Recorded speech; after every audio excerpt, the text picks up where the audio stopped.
Pernah gak kamu lebih takut didiamkan daripada dimarahi? Bukan bentakan yang paling menyakitkan, bukan kata-kata kasar, tapi ketika seseorang tiba-tiba berubah dingin, pesanmu dibaca tapi nggak dibalas, keberadaanmu seperti dianggap hilang, dan anehnya, semakin mereka diam, semakin otakmu panik. Aku salah apa? Kenapa dia benci aku? Apa aku harus minta maaf?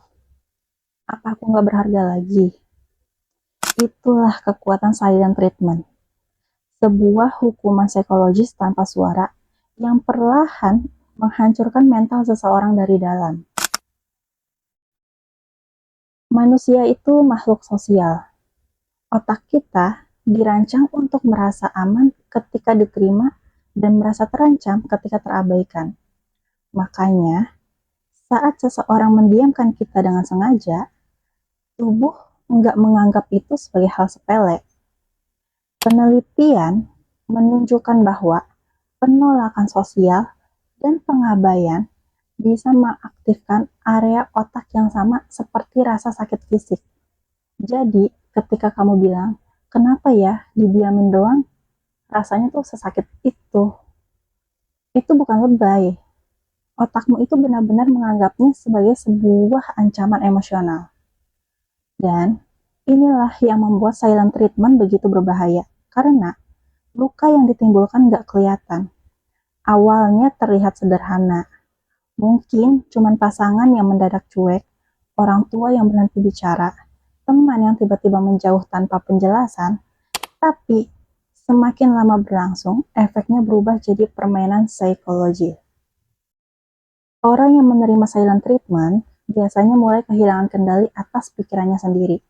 Mereka overthinking, menyalahkan dirinya sendiri, bahkan mereka mulai memohon hanya demi mendapatkan respon kecil.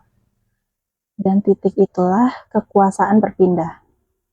Yang diam menjadi pengendali suasana, yang diabaikan berubah menjadi pencari validasi.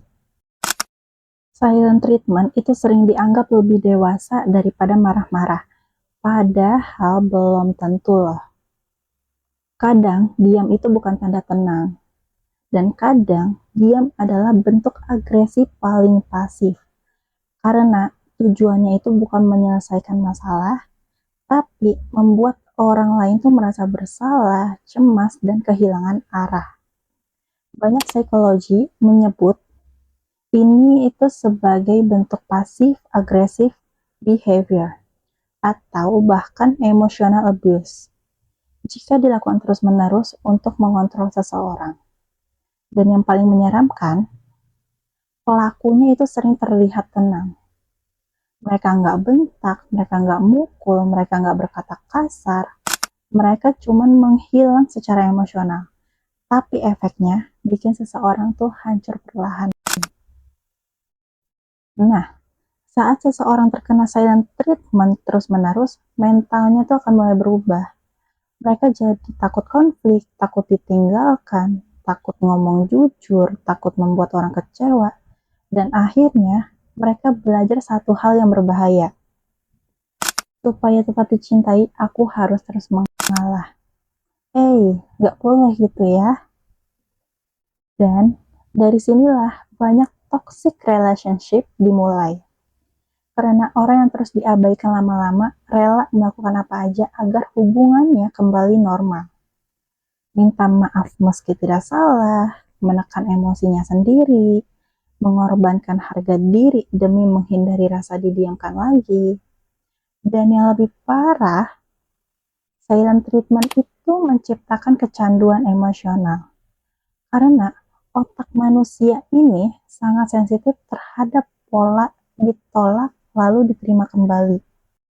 Ketika seseorang tiba-tiba mengabaikanmu, lalu mendadak baik lagi, otakmu itu menghasilkan ledakan rasa lega, ya.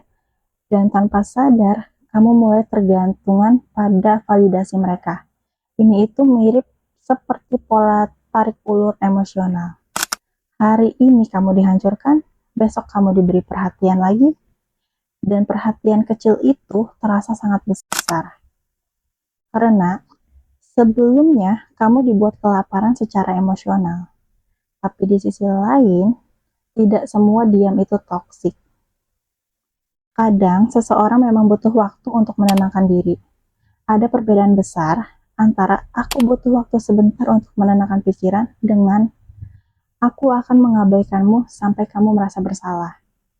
Yang pertama itu self-regulation, yang kedua itu manipulasi. Perbedaannya ada pada niat, komunikasi, dan durasinya. Orang yang sehat secara emosional akan tetap memberi kejelasan. Mereka mungkin butuh jeda, tapi tidak membuatmu merasa dibuang. Dan inilah kenapa silent treatment sangat menghancurkan. Karena manusia bisa melawan kemarahan, tapi sangat sulit melawan kehampaan. Saat dibentak, setidaknya kamu tahu masalahnya apa.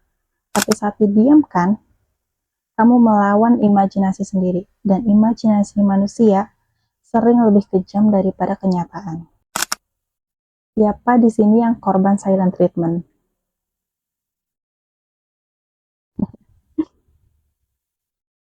Banyak korban silent treatment itu akhirnya mengalami anxiety berlebihan, overthinking kronis, insecure, people pleasing, takut ditolak, attachment issue, bahkan trauma emosional jangka panjang. Mereka jadi selalu waspada terhadap perubahan nada bicara, ekspresi, atau jarak emosional orang lain. Karena otaknya itu sudah belajar, diam berarti berbahaya. Dan yang ironisnya, pelaku silent treatment sering merasa mereka cuma diam. Padahal bagi orang yang menerimanya, itu terasa seperti dihukum tanpa tahu kesalahannya itu apa. Dan hukuman yang paling menyakitkan adalah hukuman tanpa penjelasan. Jadi, kalau suatu hari seseorang menggunakan diam untuk mengontrolmu, ingat satu hal. Komunikasi yang sehat itu mungkin membutuhkan jeda, tapi tidak membuat seseorang merasa tidak berharga. Karena cinta yang dewasa menyelesaikan masalah lewat kejelasan, bukan lewat penghilangan. Dan kadang, suara paling berbahaya dalam sebuah hubungan bukan teriakan, tapi keheningan.